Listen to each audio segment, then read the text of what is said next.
Good morning. Welcome into 104.5 The Zone. Forgive the laughing to start the show. Lucas just knows how to get me going before I turn my microphone on. You want to tell people what you just said to me? Are you going to be a coward about it? No, I'm going to be a coward about that one. Unbelievable. 615-737-1045 is how you jump in. We would be happy to have you at any given point this morning. Hey, before we do, the whole show thing, congrats to Ramon, Kayla, and Will. I saw that they finished in 7th place of the top 20 morning shows, according to Barrett Sports Media. So how long have they been together, like the three of them? Wait, did you say top 20? Yeah. No, top 10. No, I know. I said they finished 7th in the top 20. I gotcha. I mean, I guess I could have said top 10. At this point, it has been 3 months, 4 months. That's pretty good. Pretty good. So congrats to them. Will, are you stressing about our ranking last year? What do you think? What's your projection? Oh, I don't know. I don't want to do that. I don't want to be wrong. I feel like of all the ways that I've been loud wrong in various moments, what are we almost on the air? 2 years? I feel like that would be the one that I would hate the most. If I said, I think we got to be top 5, and then we come in at like 15th. That would hurt me, and I'm not prepared for that kind of hurt yet. Anyway, let's talk about Super Bowl Media Night last night. It really, since the first time since the 2019 season, the 2020 Super Bowl, it's the first time that Super Bowl Media Day has been like the full-blown circus that you normally see around these things. And I was watching some stuff on television. I had it on in the background while I was working on some stuff at home and looking at people's like Instagram stories and stuff like that. Diana Rossini, Mike Giardi, our friends from ESPN and the NFL Network respectively, they're down there working. Like looking at Diana's Instagram story of just how many people are flooded around these various podiums gives me anxiety. But, it's some of the funniest moments that you get at any point in the football season. Now, forgive me, Lucas, I don't know if you said you had this audio of Nick Sirianni being asked the most ridiculous question. It's okay if you don't. No, because it's a one-word answer. And it's tough because you can't really hear the questions being asked. Yeah. Like they're just thrown out from a mass of reporters. And it highlights some of the stupidity that happens at these events. So, among the stupidity, there is a lot to kind of take away. And if you are actually seeking to ask these guys relevant football questions amid, things like some Eagles blogger being like, I didn't think you could take them to the Super Bowl to Jalen Hurts, and him being like, yeah, so did a lot of people. And then the blogger apologizes and Jalen Hurts responds, cool. Just how, do you, and I don't want to make this a media conversation because we got football to talk about, but like when people tweet dumb stuff, as I have done in my life, maybe you have too, when people ask questions in a press conference like that, and they think, you know what, I'm going to get them with this, I'm going to get a great reaction, or I'm going to get a great quote out of this, and those words come out of their mouth, how long do you think that marinates before they let fly? Because some of the dumbest bleep I have ever seen came out of Media Night last night. Nick Sirianni was asked if the Super Bowl is a must-win game. There is no marinating. Do you think, I want that to be a serious question. I don't want it to have been asked ironically. Like, I don't want somebody to be going for the joke there. I want somebody to legitimately ask the Eagles head coach, do you think the Super Bowl is a must-win game? It's not even, I wouldn't even be a funny joke if it was a joke. So I got to think it's a serious question. I kind of think it's a funny joke. Like, if you get a good response, like the payoff, okay. Like, I wouldn't think to ask, is the Super Bowl a must-win game? I think that's if I, had no career aspirations, I'd just throw it out there. Why not? Roll the grenade. Anyway, the highlight, of course, the two quarterbacks, Jalen Hurts and Patrick Mahomes. There were all kinds of questions that were asked. You had kids reporters. You had people dressed up in all manner of ridiculous outfits and things like that. And there is a clip that I would like to use, Lucas. They had a panel with the two of them. By the way, AJ asks, well, what was his answer, Sirianni? The answer was yes, about if the Super Bowl is a must-win game. He very shortly said yes. Sorry if we didn't clarify. I'm gonna send this to the group, Lucas, because I do think that this is an important storyline to consider and to kind of keep in the back of your mind as we watch this game for the historical significance of it. Obviously, the football should be entertaining, but I was watching an ESPN sit down with Robert Griffin as the interviewer. He was interviewing Donovan McNabb, Michael Vick, and Jalen Hurts. All obviously three of the most famous Eagles quarterbacks, all obviously African-American men who have played quarterback for that franchise. And now we have a situation where, for the first time in the NFL's history, two black quarterbacks are going to be squaring off in the Super Bowl. And there's an interview, a clip that Jalen Hurts did with Fox Sports 1 that I just sent to you that I'd like to play for the audience, because I do think to kind of keep that in the back of your mind. I mean, 35 years since Doug Williams became the first black quarterback to start a Super Bowl. That is the kind of stuff that I think really, among all the other things, among all the accomplishments, like that this will result among going down in NFL history, this is already a historic moment in and of itself, and you can tell that the two of them, Mahomes and Hurts, really kind of, they understand the moment. I think it's historic. It's historic, and I think it lays the foundation for what's to come. So many kids out there, so many kids that, they may tell them to change their position or do whatever it is, but, it can be done. It can be done, and this is a historic moment. I know it'll be a show. It'll be a fun one. It all kicks off Super Bowl Sunday. You playing an ad? Is that a pop-up? Yeah, it was the end of the video. Oh, smart marketing by Fox. But either way, to see them share the spotlight like this, to see them have the platform that they have in this way, and to be able to, have the moment basically be about them, but not really about them, right? I think that's probably the most significant thing to come out of media night, the discussions around that. Because you can ask Travis Kelce and Jason Kelce about the cookies that their mom made for them, which, by the way, sound tremendous. Dark chocolate chips and white chocolate chips in the same cookie? You have my attention. That's what I said. You're the first person I thought of. That sounded delightful to me. Also 200 by Super Bowl, so none of those for me, at least in the foreseeable future. But I'm fascinated to see the way that these two, we talked about this new generation of just younger quarterbacks made more present by the fact that Tom Brady just retired less than a week ago, although did he? Played that audio for you yesterday of him with Colin Cowherd saying that his Fox Sports obligations will not begin until the 2024 season. For these guys to see the way that, Mahomes is old hat. This is his third Super Bowl. And I got a text yesterday that I want to read for the audience, and apologies if I don't give proper credit. I am terrible at saving phone numbers, so I'm not sure who sent this to me. But every quarterback who has started 3 Super Bowls is in the Hall of Fame except for Brady and Big Ben, who are certainly headed there. Mahomes has probably punched his ticket to Canton already, just by nature of starting in his 3rd Super Bowl. He's got a ring, so you can't hold that against you. You can't do that to him.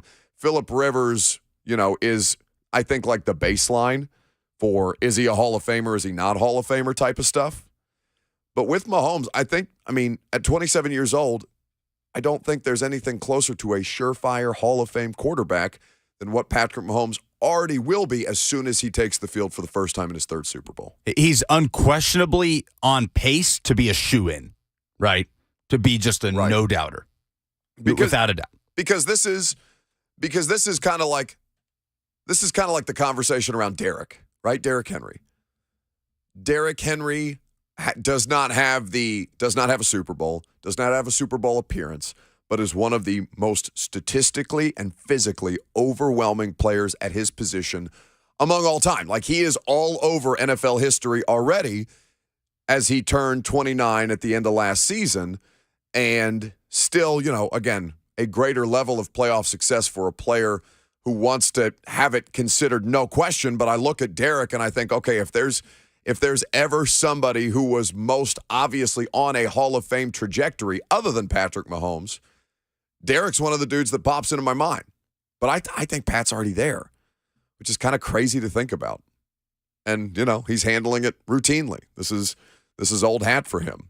And I'm looking forward to seeing these two square off against the opposition come Super Bowl Sunday. 615-737-1045. Let's take a quick pivot to the world of college football because there is a laughable story as coaches like Nick Saban make their coordinator hires and the deck starts to shuffle around places like the SEC. The Big Ten has one story that is going to make you drop your head into your hands, and I will tell you what that is coming up next.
They don't have, and they've been looking for this for a couple of years. I think the idea was there with the, who was the third-round pick out of West Virginia that plays for the Bears now? Darrington Evans. Oh, damn it. Darrington Evans was supposed to be that complimentary. App State, not West Virginia. App State. Was there, it's in West Virginia, right? App State? What? Oh, my God. Where is it? What's worse, Bert? Buck thinking Boise State's a Big 12 school or thinking that App State is in West Virginia? Where is it? I don't know. It's in North Carolina. Oh, all right, it's time to bring Pate back in here. God. I don't care. Damn it. We had made so much You progress should with care. you. It's like the same part. That's the same part of the world, kind of. Kinda. Yeah, geographically, if you were to point at a globe, yes, it is close to the same place. Okay, then I don't feel bad. We were making progress with you. God. We were. One step forward, two steps back. Now, my punishment is that at any given point, Josh Pate just appears in my studio. I don't know where he got a key card. I don't know how he has access to this particular room. This is supposed to be my safe space. And yet I took my headphones off last segment, sat back to take a breath, and in literally sliding like risky business style, except with more clothes, unfortunately. With pants on. Is to be Josh clear. Pate of 24/7 Sports, Late Kick Live, CBS Sports, all of the things. Hello. I was in the neighborhood, and Lucas had made me aware of the incident, we want to call it that happened last week. So if you feel attacked, imagine being an App State grad. Did you know you're from West Virginia? You people are now. You might as well have hashtagged them. You peopled them. You did do that. I put up the Pate signal. And I was debating on putting up the Pate signal more for this atrocity or for you not being able to identify the album Rumors. Oh, really? Yeah. That's a different conversation. It's a whole thing. We only have so much time. So let's start there. All right. You know that I think will back me up on this. I have made legitimate progress. I've made progress in terms of the college football discourse. I've made progress in terms of the intelligence around the conversations I think that we have until, every once in a while there's a App State's in West Virginia moment. Well, last time Pate was here was because he said Boise State was in the Big 12. It's not been that long. It's not. It's not. I don't think anyone's parked in the space I took out there since I left. We were in the old studio at least. It's been that long. Okay, so that's at least November. Here's the deal, bud. Whatever you got for me, I'm ready. I'm just here to eat crow.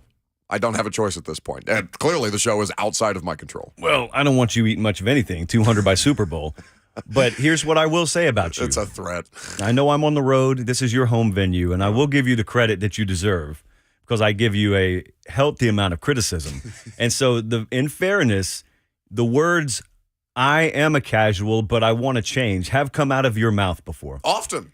And the thing about most casuals, as Meemaw would say, is they don't own mirrors. They cannot identify themselves. And the first step is admitting. And you admitted such a while back. I think you have made progress because while you don't know whether Boise is in the Big 12, I guarantee you could name more teams in the Big 12 than you used to be able to. You can name me more head coaches in the Big 12 than you used to be able to. You probably know. You probably know they just added teams, right? Right? Yes, I do. That I do know. Who'd they add? I know Cincinnati is in the Big 12 now. Okay. I know Houston is in the Big 12 For now. charity. $1 million for charity. Will you get the final two? Would you be comfortable accepting that proposition? No, not for the sake of charity. I don't want to let people down that way. Do it anyway. Oh. You got Houston, you got Cincy. We got two more. They're not even close. It's not like App State and West Virginia. Geographically, Throw they're geography out. not close. Think Gus Bus. Gus, is UCF in the Big 12? They are. They're about to be. What? The surprise on the face is palpable. Okay, that's not even fair. That's not fair to put me. There's no chance that I get the last one. Just go ahead and give it to me. Think white T-shirts tucked into blue jeans, no belt. Oh, the Mormons? They got in? They're in. He just said white T-shirt and blue jeans. Hey, I got it. BYU. Look at that. That's our forum. Can we still give some contribution to charity? I'll pay $1 to Home Street Home. I haven't done that in a while. Well, I'm about to go do a podcast right after I leave here, and I've got a question in the mailbag, and some guy asked me, what is the opposite of a casual? How do we answer that? Because, frankly, I don't know how I'm going to answer it. A lifer. I mean, you are a college football lifer. He is a college football lifer. Our audience is filled with them. There are people who go back because it's such a historically relevant thing, college football, and how much it is literally in people's blood, especially in this part of the country. Like, I think the opposite of a casual is a lifer, right? So, Lucas, do you have access on the fly to pull up a clip from my Twitter account if it's like in the last 72 hours? Oh, yeah. Okay, there's a clip about the Big 12. It's like 15 seconds long, but it illustrates, I said something like, imagine learning college football from scratch or something like that. Wait, I can't even call for my own audio anymore? Like, you got to be bleeping kidding me with this. By the way, the Oxford opposite of casual is one of three things. You pick your favorite one, Josh. Formal, which I think might be the one. Permanent or full-time. Full-time seems apt, although I want the Urban Dictionary, not the Oxford Dictionary. We've agreed upon this. Right. That's not what I want. I like formal. Yeah, that's because you're scared. Formal college football fan.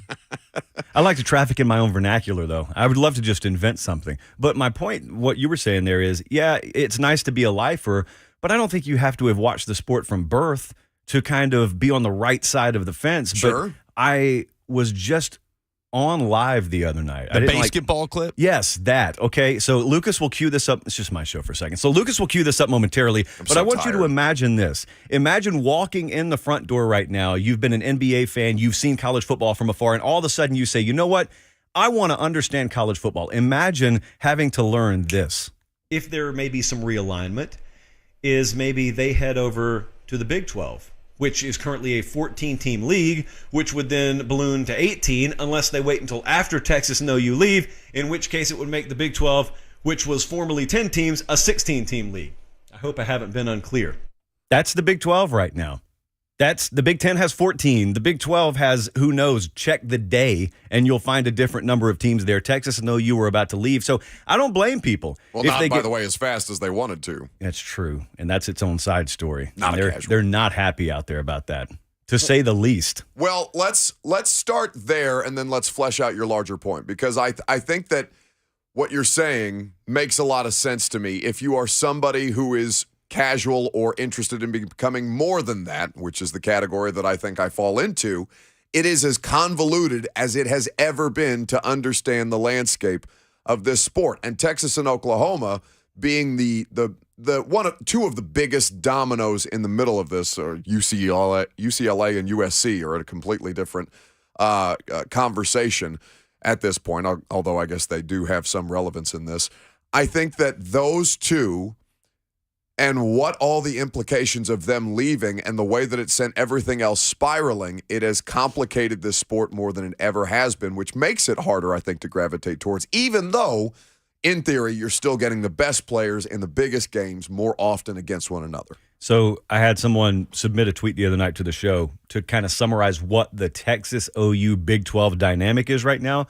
For those unfamiliar, they're leaving. They wanted to get out after this year. Television contracts got in the way, so they got to stay until 2025. And someone basically summarized it as, we're breaking up, but neither of us are going to move out yet, but you also can't see other people, and it's just supposed to work.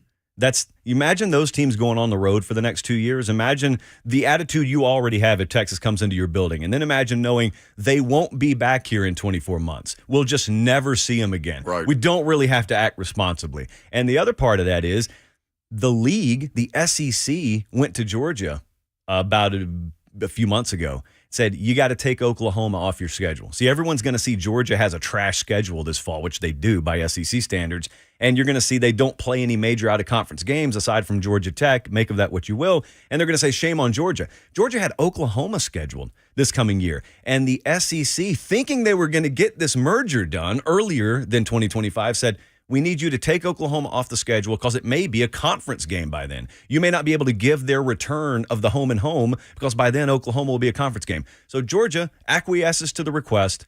Then the merger doesn't happen. And now Georgia is stuck with a complete trash can of a schedule this year. It is going to be such a fascinating dynamic to see how they navigate through this. And then with all the television rights involved, the way that Fox is now kind of holding those two hostage, because rightfully so. They want to make sure they get their bang for the buck, because money is spilling all over the place. But before we go too far down this rabbit hole, there is a story that I did tease. Mm-hmm. I don't know if the words Iowa, Kirk, or Brian Ferentz equate to the Pate symbol, but all of a sudden you appeared. And also, my weight, which we'll get to later. This is my dumbest thing in sports tomorrow, for the record. Okay. So what has happened at Iowa in the last season, and the way that it seems to an extent Kirk Ferentz, the head coach there, has doubled down on his son as the offensive coordinator, despite what is an atrocity by any stretch of the imagination where offensive football is concerned. Why should Kirk Ferentz be allowed to do these things? Does this man have too much power at an institution where he has done a considerable amount of winning and is very respected across not just college football, but the National Football League? He should not be able to do this. Why is this happening this way? So there's this fine balance in college football. We saw it with Paterno. Paterno had long since gone past that line where once you achieve a certain level of stature, you kind of run things. The name of the AD is irrelevant. You run it. Nick Saban has long since been past that at Alabama. Kirk Ferentz at Iowa has long since been past that. Trivia question. Anyone in the room, who's the AD at Iowa right now? Even I barely know that answer, although I do know it. Point being, it's irrelevant because Kirk Ferentz runs things. And it's a trade-off because he's been really good pretty much through the duration. He's been there. Do you know he prepared for Y2K as the head coach at Iowa? He was there before the millennium. I was in kindergarten. Longest tenured coach in all of college football, He's right? been there a long time. Also, I only know who the Iowa AD is, Gary Barta, because he is the one that technically Brian Ferentz has to report to because Kirk is his father. Yes. I did know the name Gary Barta. I did not know that he was the Iowa AD. So what we're having happen here, for those who did not see the contractual wording, is I think the number is 25 points per game. Yes. It's in Brian Ferentz, the offensive coordinator, the son of the head coach's new amended contract for $850K per year, by the way. You gotta average 25 points per game. Then you down. You go and you find out in the language of the contract, those are total points per game. So they can just continue forcing defensive points and turnovers of special teams. Safeties. The point is, even if it is all offensive numbers, that sucks in 2023 and beyond college football. I was just pulling up CFBstats.com to look at scoring offenses this year. Tennessee, 46.1 is at the top of the list. But to average 25 points per game, simply 25 points, you would be Arkansas State and Butch Jones. You'd be in the 80s. It's terrible. It's terrible.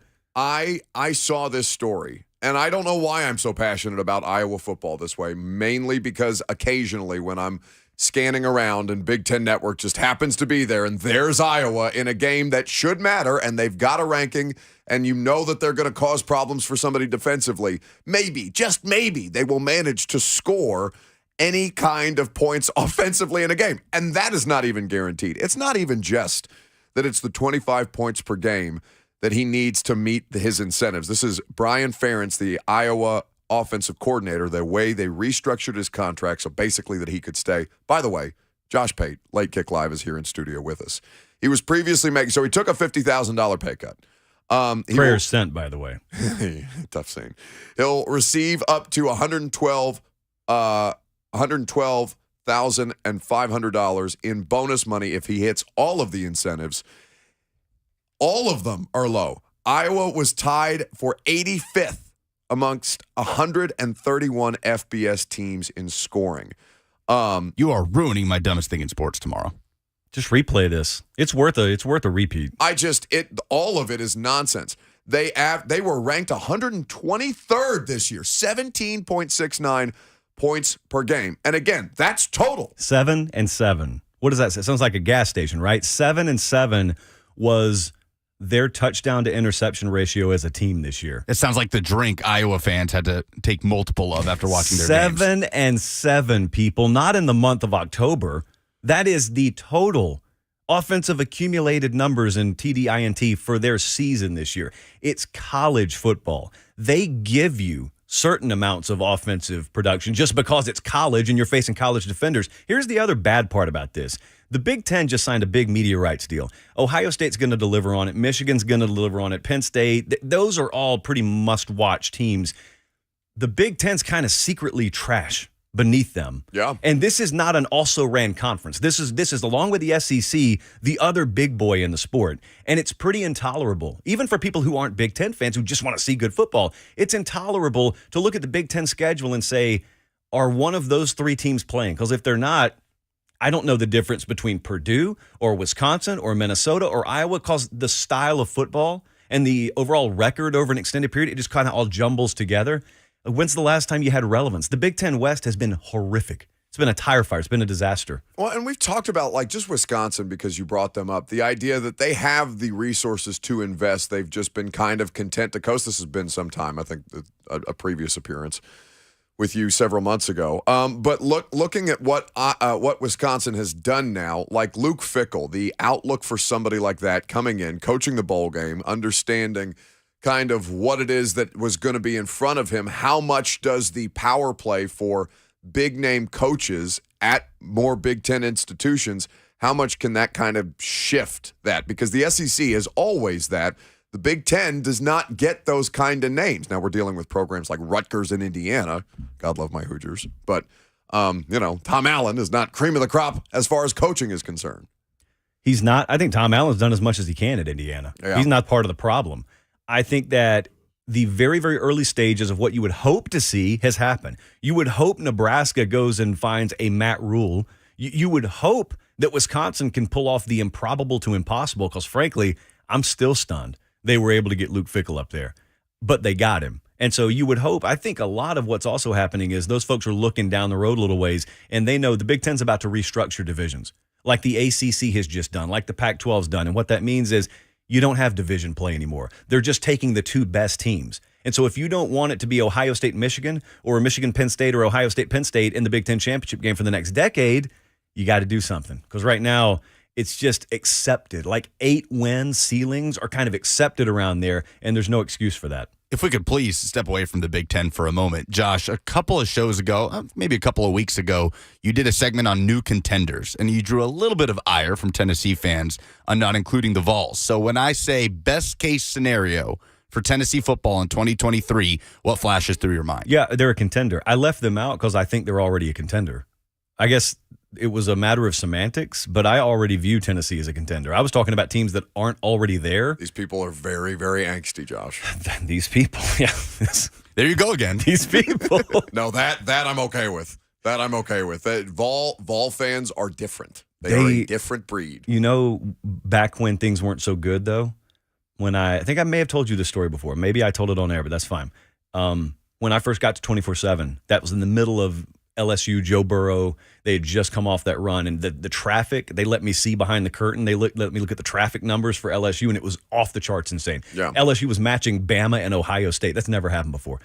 Tennessee's that team, because I got asked that day, my first day, as sort of a question and answer session. Who do you think could be the next LSU?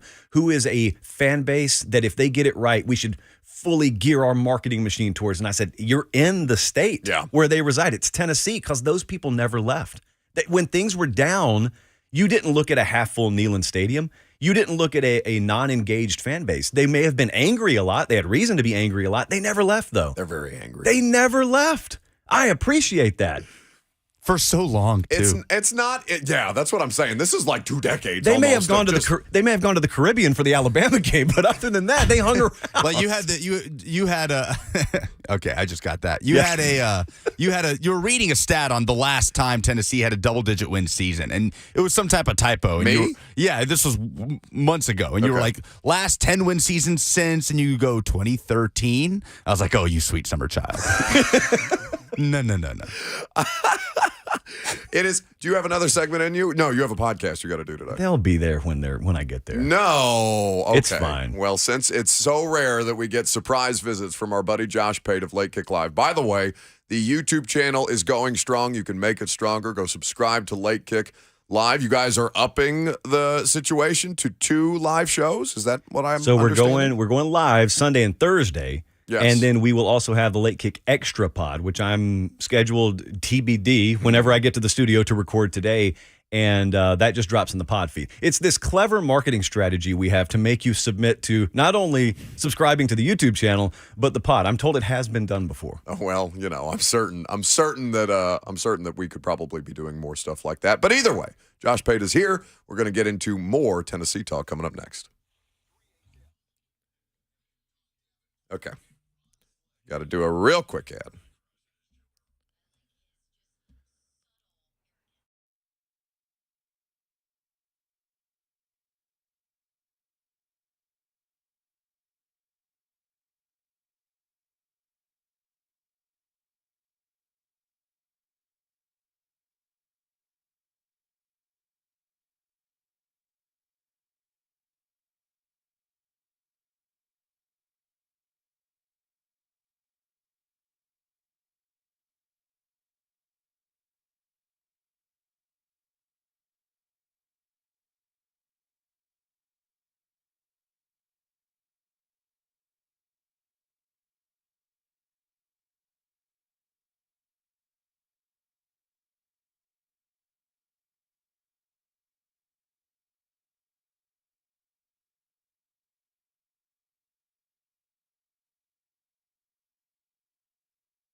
Josh Pate hanging out in studio. You can join the conversation if you like. 615-737-1045. Talking about the University of Tennessee and how in 2023, Josh and many college football cognoscenti view them as contenders in this season. The Joe Milton experience in the Orange Bowl, I don't think I've talked to you since then about Tennessee. What did you make of the way that those two teams performed against one another? Because I was honestly, surprised is the wrong word, but I was kind of pleasantly surprised to see the way that they were able to perform against a team that I think we all thought may have a little more juice, even though I think for Clemson's staff's sake, thank God that the Cade Club didn't look better than DJ did throughout the course of the season. Yeah. So think about this. What was the biggest talking point around Tennessee this year? It was Hendon Hooker, and it was the progression and advancement we've seen in his game. Fortunately for this conversation, he was a transfer. So we got to see Hendon Hooker at one stop. Wasn't that good. And then we got to see him under Josh Heupel, and all of a sudden he was really good and should have been Heisman finalist. That's neither here nor there. Well, I had a coach tell me the other day, because I asked him about this. I said, what'd you think about Milton in the bowl game? He said, you need to not be so quick to forget what you've said about Hendon Hooker. And I kind of knew where he was going. And my point there is one of the biggest credits to Josh Heupel is he took a guy who had not previously performed well, and all of a sudden under Josh Heupel, he blossoms, which means it was always in him. He just brought it out of him. Well, with Joe Milton, we saw him not only at one place, we saw him at another place, Tennessee early on, and it was very mixed returns at best, but now he's gotten to progress behind the scenes. We're looking at B-roll of Jalen Hurts on the screen that's in the studio right now. Jalen Hurts got benched after the 2017 season, sat in 2018, but got to work under Steve Sarkisian and Dan Enos, quarterback coach there at Alabama. And all of a sudden, when he got thrust back on the big stage, he goes and beats Georgia in the SEC championship game. How did that happen? Well, it happened because he was improving, even though he wasn't playing. So then I ask, could that be happening? Could that have been happening the whole time with Joe Milton? He's taken reps, not first-team reps, but he's been taking reps at practice too, and he's been working under Josh Heupel and that staff too, and all of a sudden in the bowl game, he surprises pretty much everyone because all you have to go on is the last image you saw of Joe Milton, and all of a sudden he looks different. So now my point is we get a full spring. He's got competition coming in Nico, and then you get a full summer's conditioning period. You get fall camp. My point, and I've said my point like 4 times, so here's my real point. I think he's really good. And if he gets beat out, I don't think it's because he's the same old Joe Milton. I just think they brought in a potential superstar quarterback, and he ended up being the real deal. But they're in good hands either way. I don't think quarterback's going to be a weakness for Tennessee in 2023. Doesn't feel like it. It's Tuesday. We're a little late, normally 10:45, but just because Josh Pate's here doesn't mean that the show stops for anybody. Hit the music. Oh, no! Oh, no! Oh, no! Oh, no! Oh, no! Oh, no. Oh, yeah! Real easy. What in sports made you say, oh, no, this weekend? Mine, a side one. Tom Brady building in an extra year for him to potentially come back to football. I see you, Tom. You don't fool anybody. But I'm going to let Lucas take the floor since we were already on college football. I want to bring up Trent Dilfer here, the current head coach at UAB, the former head coach at Lipscomb Academy. I don't know if either of you have seen the 30 for 30, the Bullies of Baltimore, about the Ravens Super Bowl run. Of course, they beat the Titans on the way. Titans are heavily featured in that documentary if you want to bring up some painful memories. But Trent Dilfer has gone viral, Buck. I am shocked that you haven't heard this. Josh, I don't know if you have, when he was asked about the current state of quarterbacks in the NFL. Modern day game does not impress me. It's super easy when you don't get hit as a quarterback and when you can't reroute receivers and when you can't hit guys across the middle. I love Tom Brady. I love Aaron Rodgers. I love these guys. It's not impressive. What's impressive is what they did. Oh, no. Oh, no. And my favorite part about that clip is the applause at the end. Yes, all the seals. Yeah. And then just clapped. But the unquestionable existence of the one or two guys in the crowd that are looking around as everyone's clapping, like, no. What's this? Why are we clapping? What's that superhero show you watch on Hulu? Is it Hulu? The Boys is on Amazon. The Boys on Amazon, and there's always that meme of the dude looking around like people Homelander. are applauding. Homelander. Yeah, looking around like smiling. Yeah, somebody is in that crowd looking around and being like, "Oh, wait, what? Literally, oh no." Trent, I don't know that I've got a better one than that. Dear God, Josh Pate Do you have an oh no candidate from the sports weekend? Yeah, I got one. Okay. But he's not wrong on this. And I'm not talking about Dilfer. I'm talking about Lucas. No, please. I would value your thoughts on this. What the bleep? You can say two things and have them both be true. You can say the game's changed. Yeah. They don't wear single bar face masks anymore, but you can also say defenders have never been faster. Defensive scheme has never been more complex. And even if it's a myth that quarterbacks don't get hit, I know it's a different game. Trust me, I watch and I get aggravated at the same lack of egregiousness and some targeting fouls that are called too. I get all that. But to sit there and claim they're playing 7-on-7 and what they're doing is not impressive. He took the step to say it's not impressive. It's like, okay, if you're telling me that, you're suggesting there are, 100 to 200 other quarterbacks walking the earth that could do what they've done. And the way I know that's not true is they let 32 of them start every Sunday. Yeah. And hardly any of them do that thing that we're talking about not being impressive. If 25 can do that on any given NFL weekend, it's impressive. Yeah. So now, shifting gears, my oh no is Alabama went and hired Kevin Steele as defensive coordinator. Mm-hmm. And the reason it's oh no is a selfish oh no. And I've spent the past 48 hours on the phone with every coach I can get a hold of getting their opinion on this. I kid you not, I had one of them yesterday who has worked for Nick Saban that is so paranoid about sharing information about Alabama. He said, I can only talk to you about this in person. I cannot talk over the phone about it. What? I'm going to be making a trip this weekend. But anyway, yeah. So the oh no is I know he has to have something up his sleeve. I know Nick Saban. I think I know. Let me rephrase. I think I know. Nick Saban didn't scan the country knowing he can get virtually anybody he wants and say 39-year veteran Kevin Steele, who hasn't spent more than like 3 or 4 seasons at any stop in his career, is the best fit for my program. By the way, he's worked at Alabama twice. He's been there twice already. And so there's this popular narrative circulating the Alabama sphere that he's just a placeholder for Jeremy Pruitt whenever Jeremy Pruitt gets cleared. And I don't know that it's as cut and dry as that. I do think Pruitt may end up having a role at Alabama. I don't know if it's that simple, but at the same time, I also don't know what in the world's going on. They just hired a kid named Austin Armstrong from Southern Miss. He was the defensive coordinator there. Really highly thought of. Okay. Big time up and comer.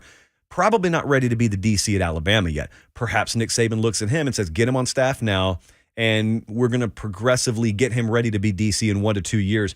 My point is, for the 9th time me saying that this morning, I said, oh, no, because there's no way that I could do a segment on Kevin Steele. I knew it was a losing proposition when I talked about it Sunday night, whenever the last time was we did a show. Yes, Sunday. I knew if I defended the hire, I was going to be called a Saban sycophant, an S squared for short, or if I questioned it, an army wielding torches and pitchforks were going to come at me and say, who are you to question Nick Saban? And both happened, ironically. Or you got both. Both. That is it. That's exactly right. Speaking of surveillance and Josh Pate needing to make trips other places, I just decided to go outside of sports because we haven't talked about this story at all, even though the U.S. military on Saturday shot down a Chinese surveillance balloon that has just been floating across the country for several days. A Nick Saban surveillance balloon. I believe it may be Nick Saban's surveillance balloon. I also may think that given that the Super Bowl credentialed 2,000 media members, that perhaps the Chinese got a credential and they were on their way to Super Bowl Media Day. I don't know what this thing is. I don't know why it took so long for it to get shot down. Either way, that is my oh no of the weekend. I know it's not quite sports. I had to figure it out. That's going to do it. Buddy, it's always great to see you. Likewise, sir. What happens if I don't make my weight by Sunday? When? Make your weight is my advice. You said when? Make your weight. What are you at right now? 202.4. And you have to be there. Is it by midnight Sunday night going into Monday or midnight by Super Bowl? By kickoff. I'm going to do everything in my power to sabotage this. You have a tag team partner in that effort. What is wrong with you two? Sadistic, just a sadistic nature. It's fun to watch your fellow men fail. It really is. Honestly, that's my entire existence. That's why you should check out Late Kick Live and the Late Kick Extra podcast for all of the insights that Josh Pate has to physically travel across the country to make sure that he can get about everything going on in college football. If you don't get it live, which you should, subscribe to the YouTube channel. If not, it's there for you in the Late Kick podcast feed. Buddy, thank you. Good luck, sir. 615-737-1045. We haven't talked about the Titans today. Saw one story about a cap casualty that could be an option for this team at left tackle. Tell you who that is coming up next.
It is 11:02. Good morning from the Superbook.com sports desk. I'm Lucas Panzica. A career that lasted over a decade came to an end yesterday as Cardinals wide receiver A.J. Green announced his retirement. A 2011 first-round pick out of Georgia, Green spent the majority of his career in Cincinnati and finished with over 10,000 yards and 70 career touchdowns. The Lady Vols dropped their second SEC loss of the season on Monday in double overtime at Mississippi State, 91-90 the final. That drops Tennessee to 17-9. For all your foundation repair and waterproofing needs, visit USSTN.com. Breaking news at once on your home for the Titans and Vols. This is 104.5 The Zone.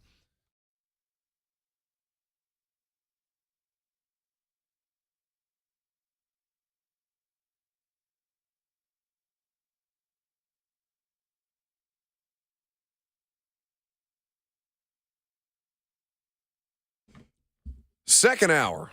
Call it second down here on this Tuesday. Welcome in. Welcome back. Hope your day is going swell. Ours would be better if you came and hang out with us. 615-737-1045. We don't even have to invite people to come hang out with us. They just show up. Josh Pate, kind enough to give us some of his time this morning. He is actively working against me, as is Lucas, on my 200 by Super Bowl plan. We're going to do this. 2.4 pounds is not out of the question. I have my seaweed snacks here.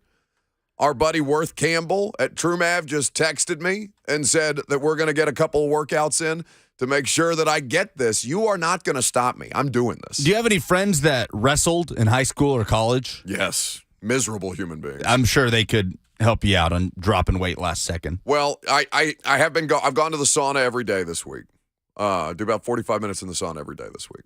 Honestly, though, just because it feels good, not even because I was, actively trying to cut water weight, and also I'm trying not to pass out by going too many days in a row. Is there some sort of consequence if you don't hit 200? We should legitimately have one because Robert eating a whole raw onion on the air.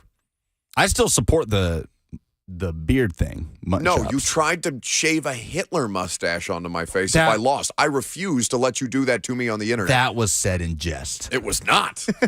By neither of you. No, we'd go mutton chops. God, mutton chops would be such a bad look. Are mutton chops like the mullet? Are they making a comeback in 2023 like this Morgan Wallen nonsense? I really don't think so. Well, listen, the sooner you say it, the sooner it's out there. Either way, we will keep you updated. I have to figure out, how should we do this? Because I'm going to be in town now. I was planning on getting out of town this weekend, but situation, better for me to stay home. Should I live stream this, me getting on a scale? I don't think I want to be that publicly vulnerable. This has already been pretty publicly vulnerable. Yeah, that would be pretty clout seeking by you. Clout seeking? Yeah. To live stream your way in? People are invested. We're getting texts about it. Josh Pate just shows up to talk about it. All right, live stream it then. We'll see how many people are invested. Well, let's put it to the test. You don't now I'm questioning this. I wasn't actively doing it. You think it's fun to fat shame yourself on the internet? That is not a clout-seeking thing, my friend. That is not something. Now, it's been effective. Turns out bullying where weight loss is concerned kind of works because Lawan has said I'm down 46. We're cooking. You look great. I'll give it to you. I've seen it's not something you ever notice in real time, right? When people are when you're with someone every day like I am with you. You're literally the only relationship that I have in my life like this. But I will see pictures or clips pop up of the show from just a few months in, summer 2021 or something. Yeah. And I'm like, okay. Yeah, you really did make some progress. I got to give it to you. But it doesn't matter if we don't make it because 220 by training camp, I missed it by 5 pounds. It was not close. So we got to get this done, even though Lucas and Peyton and everybody else are actively trying to sabotage me. Shout out to Worth for at least trying to be a good friend and help me get this thing done.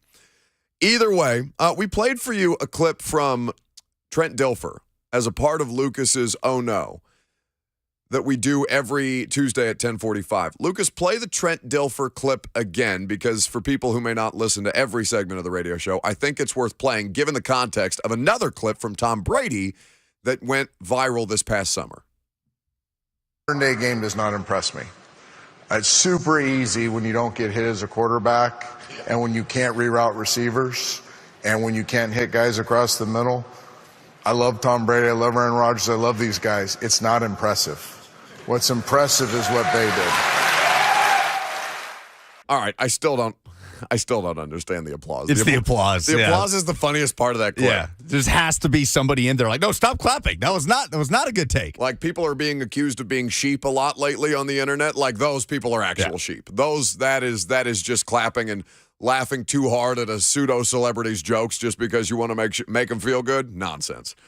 But then there's this clip from Tom Brady, and it was like a Bucs official podcast, like sit down a year or two ago, and Tom Brady is also echoing a lot of the same sentiments. He's just not saying it as harshly as Dilfer is. Thing about football that's changed over the years, which I think is really hard for someone like me who's played a long time to watch, is like it's not being taught the right way. Like, a quarterback should only throw the ball to certain places because your receiver is in danger of getting hit. For example, when I used to play against Ray Lewis, I wouldn't throw the ball to the middle of the field because he'd go after you and he would hit, like, and we didn't always have the biggest receivers, but he would hit him and knock him out of the game. And now every hard hit is a penalty on the defense. So I feel like they penalize defensive players for offensive mistakes.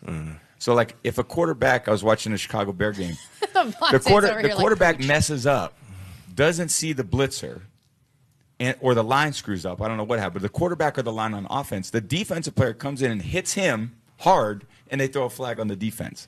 So they've almost moved the protection of your opponent to you as opposed to where it should be, which is on yourself. Like, if you're a quarterback, you got to protect yourself and your players. It shouldn't be the responsibility of your opponent to protect you.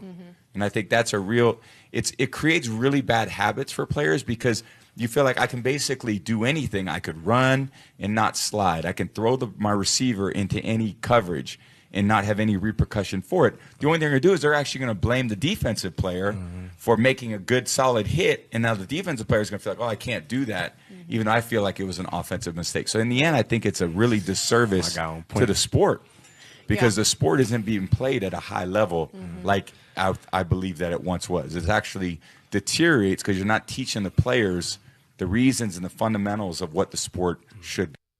Is that not what Trent Dilfer said, except just much more analytical? Yeah. Other than just outright dismissing it. Right, I'm not impressed, exactly. It's just wording, right? Like, not impressive. Nobody actually explains his position, I think, much better. Now, I think Trent could do that too, but I think Trent's working off a crowd a little more, and like Trent was good on TV. Like, he gets it. Okay? Yeah, and I really enjoyed covering Trent Dilfer because he was, like him or not, one of the more interesting things to happen to Tennessee high school football since I've been covering, without a doubt. No, I wish that we could still have him on a regular basis. I know there's no longer a local tie, but every time we had Trent on the show, he was very, very thoughtful in his responses. He understands the position as well as anybody. He's around these guys at every level of the sport, and his depth of knowledge goes back. I mean, I know he's probably close to 50 at this point, but he has been working with and around quarterbacks almost his entire life. Yeah, but it's wording, right? It's the wording and it's the source. And he's right. What Tom Brady is saying is accurate.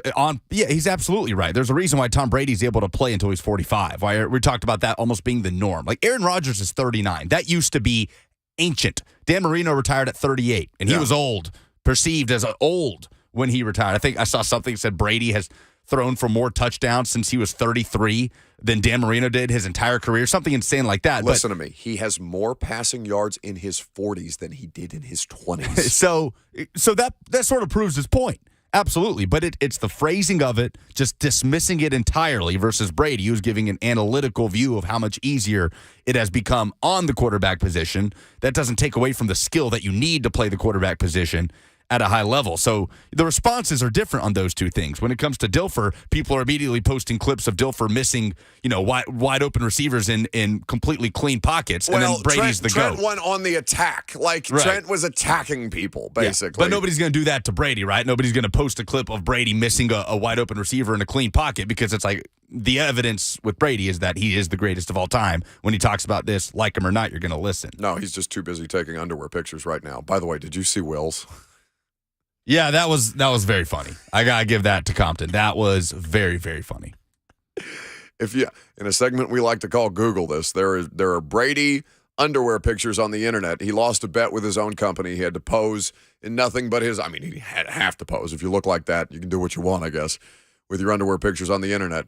But Will Compton, friend of the show, Bussin' with the Boys co-host, former Titans linebacker, also recreated the Brady underwear shoot, and he does not look like Tom Brady with his shirt off at this stage in year 10 of his professional career. Vandy Man on YouTube says, what's Brady talking about? He's the one the NFL made those rules up for. Okay, but that's not, no. Yes, Tom Brady has been as big a part of shifting the NFL's focus on protecting quarterbacks. He's recognizing that he's benefited from it. He is acknowledging that they have changed it in a place where it's almost too detrimental. Now, if Brady gets a call that he doesn't like, of course, there is going to be a result that the vast majority of the NFL looks at and says that's done specifically just for Tom Brady. That call gets called specifically just for Tom Brady, or that non-call specifically for just Tom Brady. Like, that is accurate. But there is also no acknowledging that within the scope of what the NFL has become, that the degree of playing quarterback is as easy as it has ever been as a professional. That doesn't make it easy, by the way. It just means as easy as it's ever been. Now, basically what Trent Dilfer and Tom Brady are doing is back in my day. They are the old men shaking a fist at the sun saying, I used to not even be able to utilize the middle of the field because Ray Lewis would, literally kill somebody. But looking at what has happened now, honestly, you know what? Hearing that Brady clip made me think about, I'd say probably about 45 seconds in, what started to get into my mind. How upset I am at the Tennessee Titans that they still can't manufacture a passing game in 2023. That's self-loathing is what started to overtake me. I started thinking they looked like that all season long, and you're talking about Tom Brady and Trent Dilfer telling you that the sport, the passing game, is as easy as it's ever been. Not ideal. 615-737-1045 is how you join the conversation. I'm going to get to that left tackle, that cap casualty name that is going to be out there on the market for the Titans to explore. Also take a look at some of the numbers between the Eagles' offensive line and the Chiefs and kind of put it on the spectrum of what it was that the Titans were working against last season. I'm Buck Rising. It's 104.5 The Zone.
Trying to get in on the left tackle market for the Titans this offseason.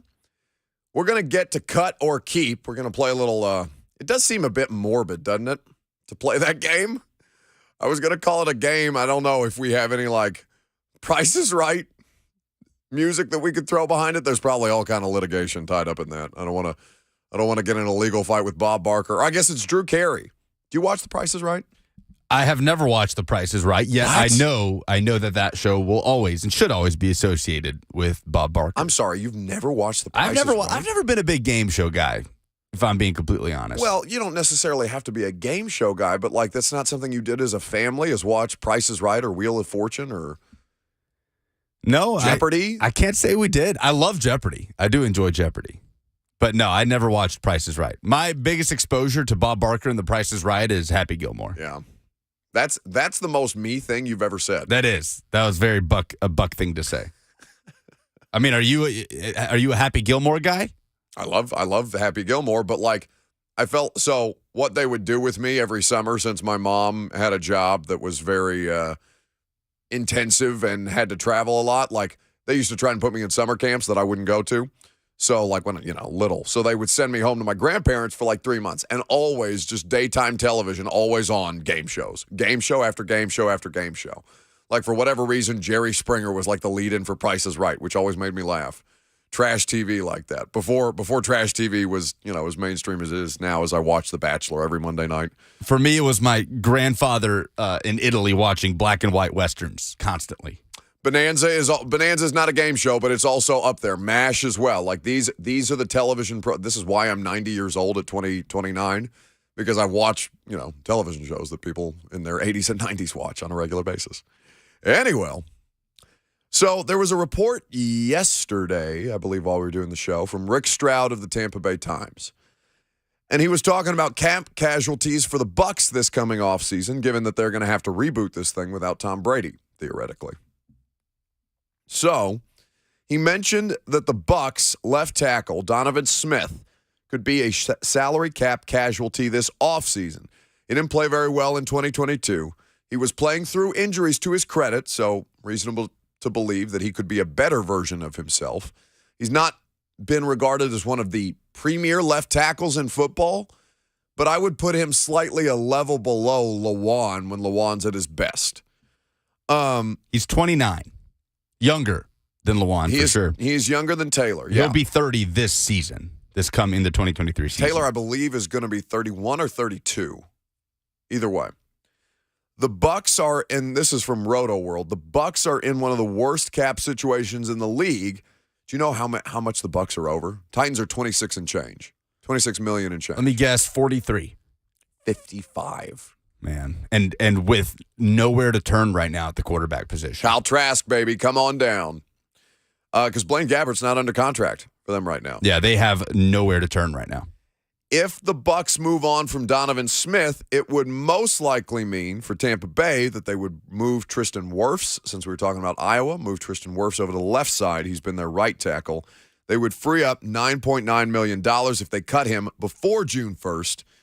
And could save $15.25 million if they cut him after June 1st, which, by the way, is going to matter when we get to the Titans cut or keep conversation.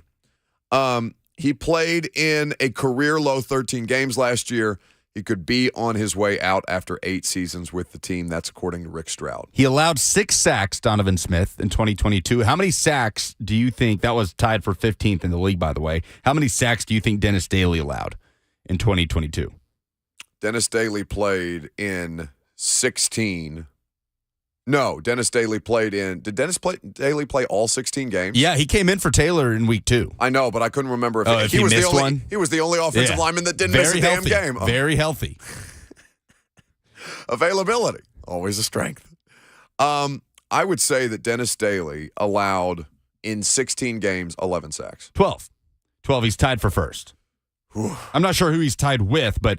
Well, I do. He's tied with, Jonah Williams actually gave up one more sack than Dennis Daly did last year. Jonah Williams, the left tackle for the Bengals. Okay, PFF has him tied for first, but either way. I'm looking at PFF.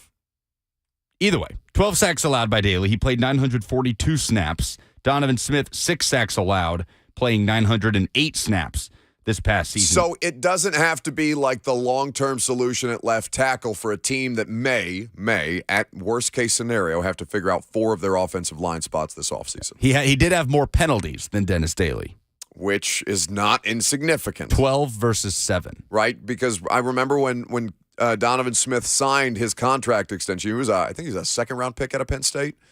So Donovan Smith signed a contract extension a couple of years ago in Tampa, and like Cam Jordan of the Saints was tweeting some other Marcus Davenport of the Saints, like, we're going to eat because this guy's sticking around. It was one of the most disrespectful things I've ever seen. But let me flesh that out a little bit because sacks can be more complicated. Let's look at pressures, like the amount of times that a quarterback's getting hit. All right. So who do you think? Or let me ask this: how many pressures do you think Dennis Daly, if he gave up 12 sacks? How many pressures do you think Dennis Daly gave up in 2022? 30, 31? 52. Where do you think that places him among the worst tackles in football? Is it first? He is third. Now, this bleep you're going to get a kick out of. You know who the number 1 and number 2 both play for the same team? That team is currently still playing. The Chiefs. The Kansas City Chiefs, Orlando Brown and Andrew Wiley are the 2 worst tackles in football where it relates to allowing pressures. So that means hurries, that means hits. That means we know sacks. how good Mahomes is at avoiding sacks. Yes, and he has done so many times this year. Dennis Daly is third on that list. Tied for third is Evan Neal.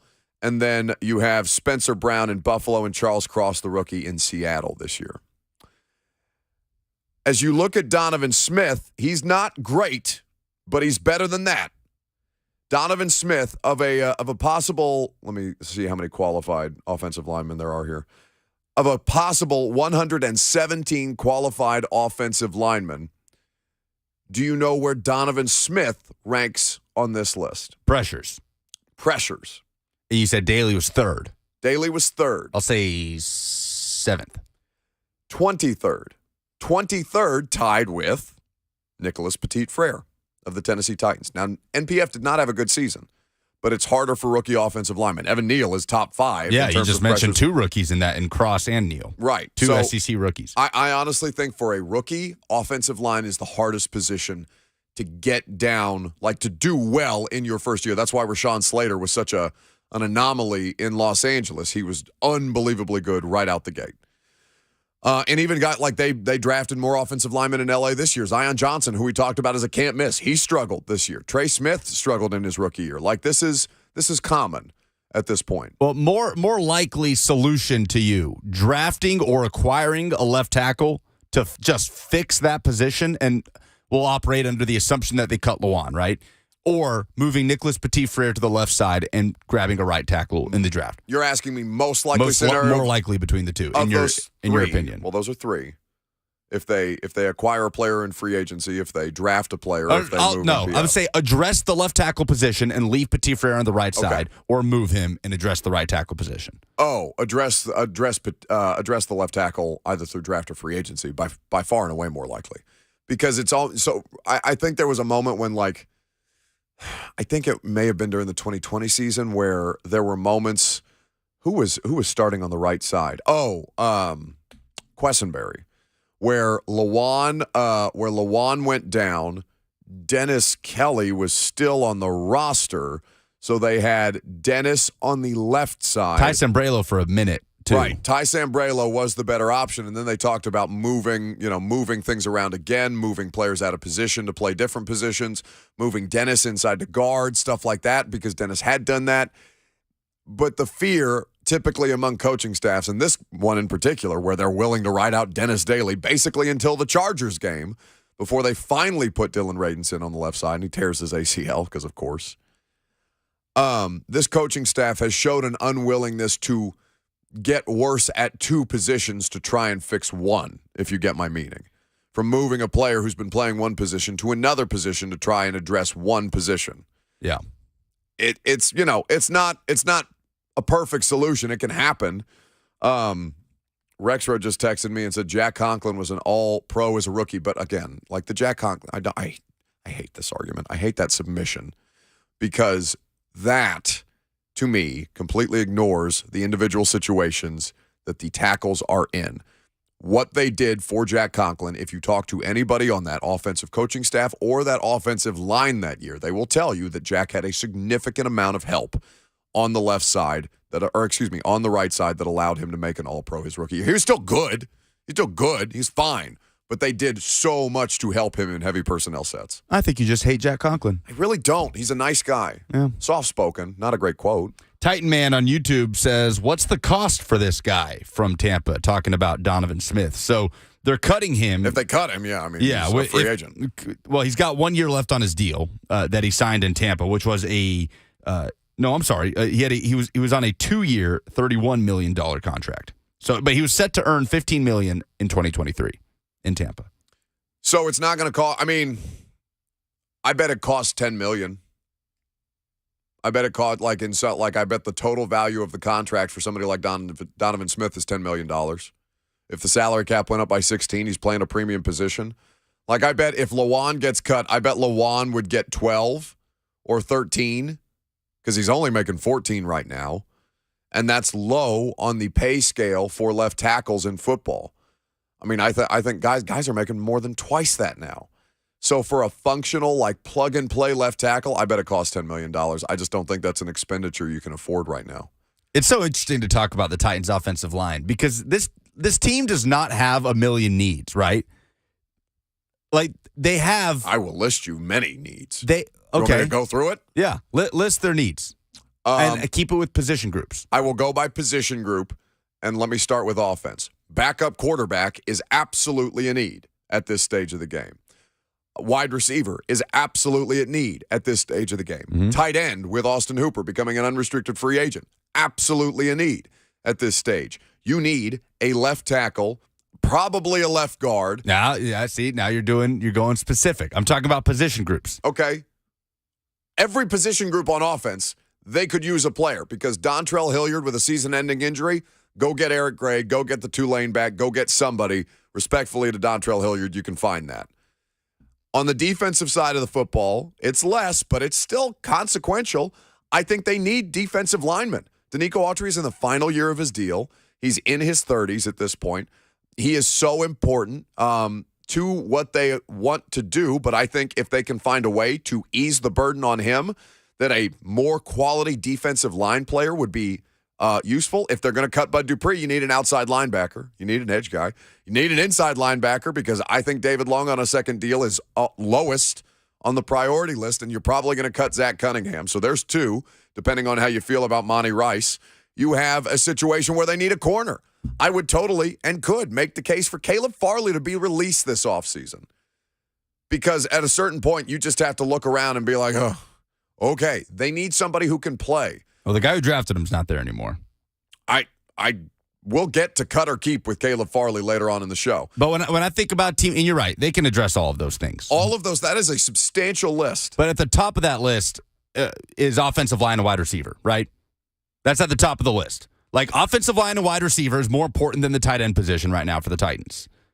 More important than the defensive line for the Titans. For as many tight ends as they use in that offense, I think you could legitimately make a case for tight end being as important as wide receiver in this offense. But those position groups harder to address than the tight end position. Agreed. And this year it's a very, very deep tight end class. Among all of the other flaws that this class has, tight end is regarded as one of the best. Very deep. And there are guys in free agency. Austin Hooper is going to be a free agent. Hayden Hurst is about to be a free agent. He had a great year in Cincinnati. But when you look at the two biggest needs, it's just how dire those needs are. Those needs, wide receiver and offensive line, are all the way to one side of the spectrum. Where at wide receiver, you essentially have the one building block of Treylon Burks. And on the offensive line, it's the one building block of Nicholas Petit-Frere and maybe Nate Davis. I don't know if you saw what Jim Wyatt said about Nate Davis on his mailbag the other day, that he said he would be surprised if Davis is on this team in 2023. I honestly would be too. They can't afford stuff like that right now. And let me not say overpay. The market says what the market says about what a player is worth. But I think the idea that Nate and David Long are being allowed to hit unrestricted free agency, I think that's telling. And this is a perfect opportunity. If you want to get out from under the John Robinson, what do you want to call it, blueprint of all of the problems that this team has now accumulated in the last couple of seasons. If you have a free release from one of the offensive linemen that dude drafted and you're on the fence about paying him, I mean, Spotrac has him projected at 7. That seems pretty low. He's going to be one of the better interior offensive linemen available out there. And I know people have Jack Conklin PTSD about letting good players walk, but like if Nate Davis is the best player on a terrible offensive line, can you find another guard from Charlotte in the 3rd round? I would have to think so. And I'm not putting any evil on Nate's name. I thought Nate did a good as job as could be expected given how bad it was around him this year. And he dealt with ankle injuries. He had he missed, I think he played in about 12 games this year. I'll have to fact check myself on that number. Either way, like you cannot afford at this stage with this current roster to pay non-premium positions second contracts. That to me, non-premium positions, interior offensive line, inside linebacker. Yeah. So you're right in that they can address the defensive line, whatever they decide with Danico Autry, whatever they decide with Bud Dupree, whatever they decide with Caleb Farley. But they have a building block at every level of the defense, right? McCreary, and Fulton, and they Byard have and Hooker, and they have Harold Landry coming back off the ACL. They have Jeffrey Simmons. For now. There is depth there on the defensive line. There are guys that they can re-sign. So when you look at the top 2 of the list, offensive line and wide receiver, those 2 are so much more dire than any other need this team has, in my opinion, because you're looking at essentially starting from scratch in both.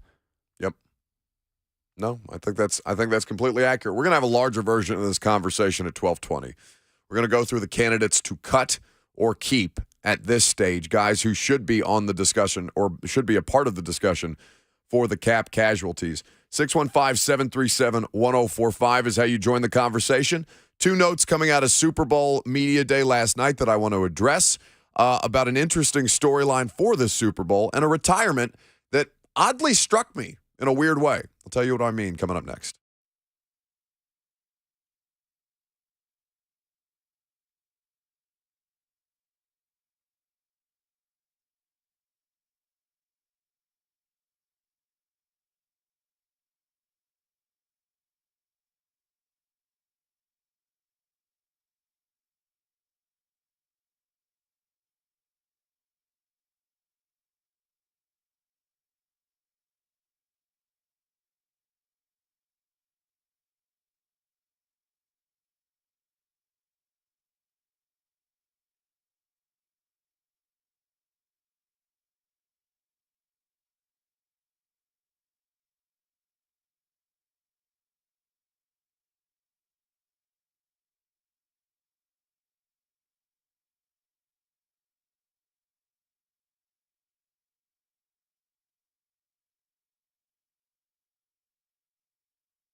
615-737-1045. Jump in on the conversation as you like.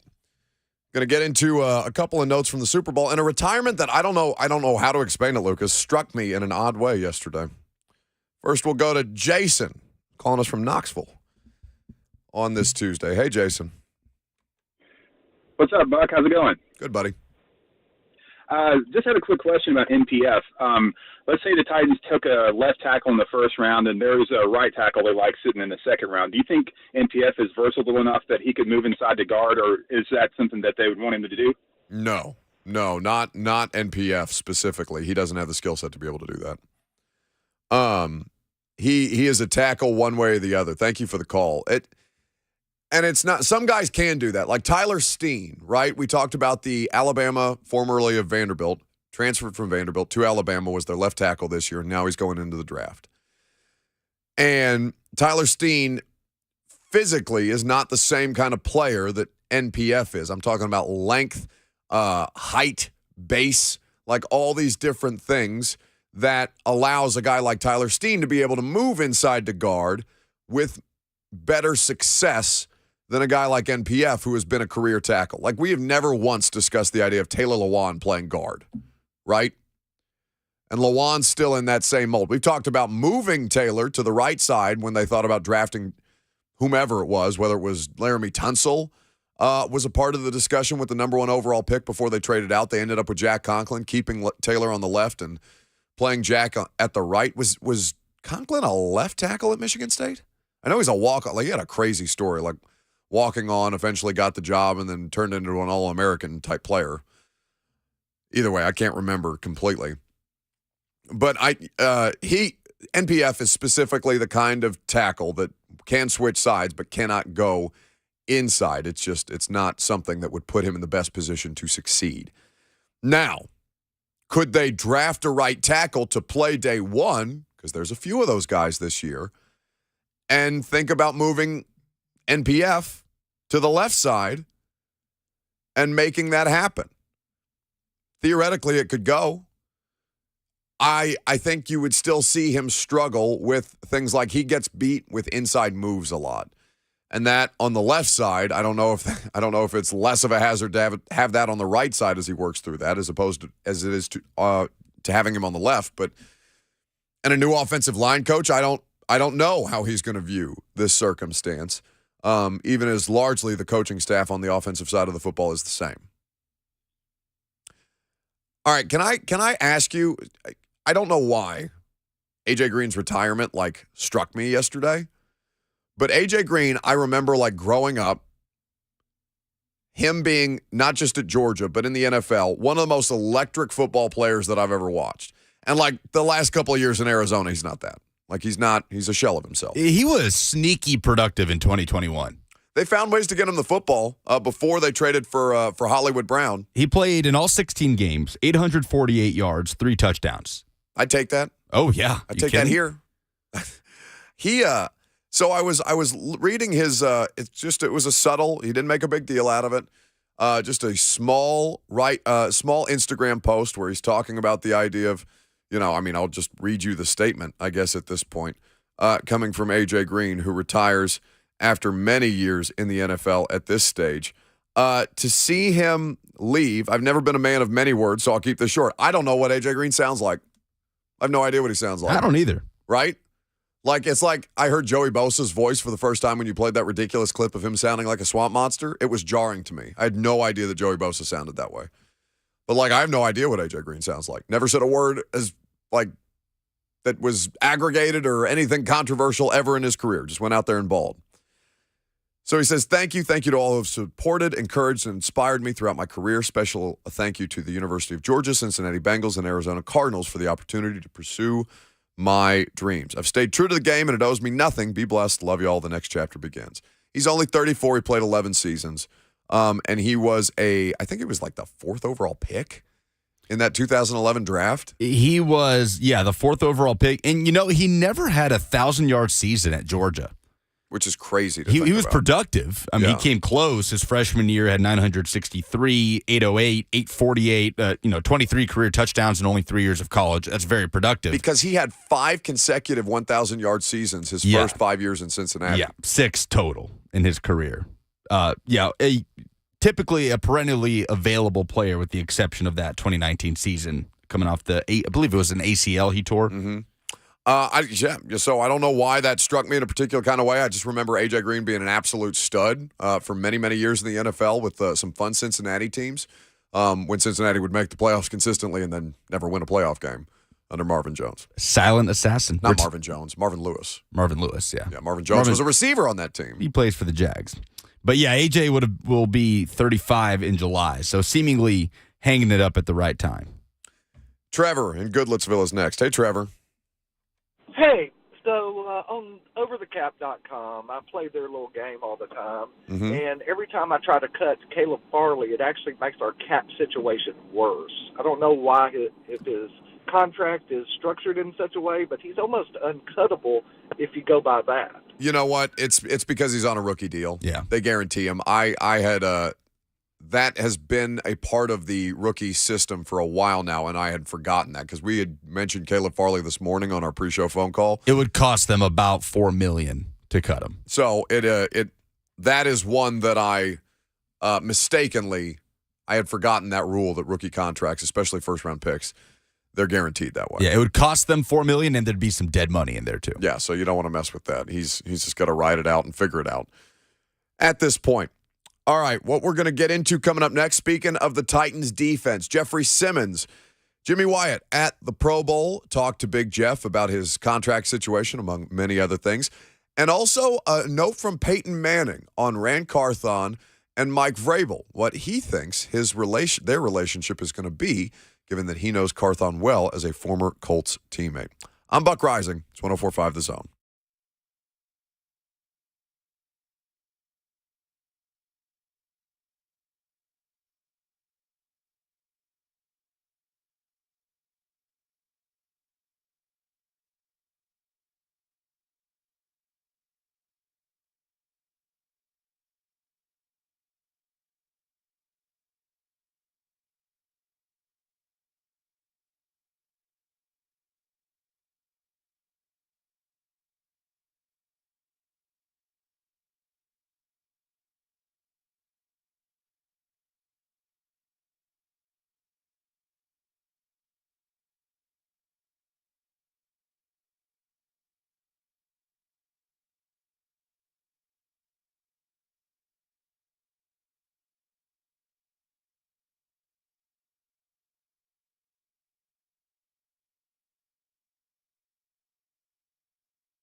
It is 11:58. Good morning from the Superbook.com sports desk. I'm Lucas Panzica. A career that lasted over a decade came to an end yesterday. Cardinals wide receiver A.J. Green announcing his retirement, a 2011 first-round pick out of Georgia. Green spent the majority of his career in Cincinnati and finished with over 10,000 yards and 70 career touchdowns. The Nashville Predators return to action tonight coming out of the NHL All-Star break. They host the Las Vegas Golden Knights in Bridgestone Arena. Puck drop is at 7 p.m. The Preds are currently 4 points back of a wild card spot in the West. For all your foundation repair and waterproofing needs, visit USSTN.com. Breaking news at once on your home for the Titans and Vols. This is 104.5 The Zone.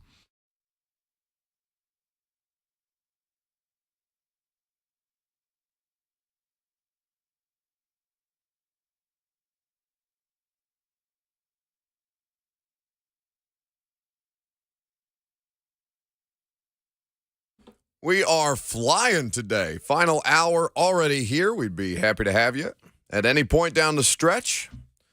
Lucas and myself, we're here with you until 1 o'clock. Jump in at any point. 615-737-1045. That is the number. So Big Jeff out at the Pro Bowl. Him, Morgan Cox, Ben Jones, and Derrick Henry. They were the Titans contingent who made it out there. How did Tyler Huntley do in any of the Pro Bowl activities? I didn't watch. I didn't see Tyler Huntley. I only caught a little bit of the flag football, and most of it that I watched was Derrick Henry. I just happened to tune in when Henry was on the field with Trevor Lawrence and Ben Jones. Okay. And Stephon Diggs was going. It was kind of fun to see Stephon talking trash with his brother. Well, and for Stephon to throw an interception to his brother. Yeah. One of the few highlights. Either way. So Jeff is out in Vegas for the Pro Bowl, and Jimmy Wyatt, Jimmy goes from Mobile straight to Vegas, then to Super Bowl every year. I don't know why. I mean, he's getting great stuff. I appreciate his commitment. That sounds exhausting. Rambling man. Perpetually. He is the hardest working member of Titans media, I think. But Jimmy is out at the Pro Bowl, and so he catches up with Jeff, and it's an article at TennesseeTitans.com. First and foremost, Jimmy asks Simmons about Rand Carthon, and his response is this, quote, 1,000% he's a great hire, Simmons said of Carthon. I think Miss Amy made a hell of a hire. The time we talked, speaking about Rand, and I sat down in his office, it was unbelievable. He's an unbelievable guy. I can't say nothing bad about him. My first impression was out the window. Now, he's not going to rip the dude publicly, and he's not going to, say anything side-eyed because this man may or may not pay him $25 million a year in the very near future. Jeff is a candidate for a contract extension, though. And what Simmons said about Rand Carthon and a future contract for Jeff Simmons is that no promises were made, but that the new general manager did make him feel pretty good about his future in Tennessee. Now, a general manager is not going to do the Mike Vrabel thing with A.J. Brown, right, where you're on a national radio program, you're talked about, you're asked if a player's on the trade block, and the response is, not as long as I'm the head coach. A GM is not going to leverage himself that way, and Jeff's team that's working on the idea of a contract extension still very much up in the air. Jeff says, we had a great talk, and him saying I'm one of his priorities, that meant a lot. I feel like he is the person for this job. There's not much I can say, especially with talk of the contract. My agent is handling that. But whenever we get to that point, I feel very confident that I'll be here in Tennessee, and I want to be in Tennessee, so we'll see how that goes. And he's been consistent with that tone. Yeah. And so was A.J. Brown. So was A.J. Yeah. But I do wonder, a new general manager, and, we heard what we heard from the Athletic Report about Simmons' initial contract talks with John Robinson. Does that basically hit the reset button on those talks when there's a new guy in town? I think it should. There will be structures in place, basically, for Carthon to come in and say, okay, let's take Vin Marino, for example, who's the shadowy team figure who helps and manages a lot of the salary cap implications of what it is, what kind of deals that they're signing, basically. capologist is not the appropriate term. He's like an executive vice president of football something. Rand Carthon will be able to meet with Vin Marino and be like, hey, what were we thinking? What's kind of the structure? What's the guarantees? What's the incentives? What's the precedent? Who are we kind of looking at contract-wise elsewhere that this deal would impact, which is basically everybody because this is going to be a big one. And finally, okay, is he worth it? Do we need to make this happen? Is this priority A number one? And the answer to that question, that last part, is no. It's not priority A number one to get Jeff Simmons under contract.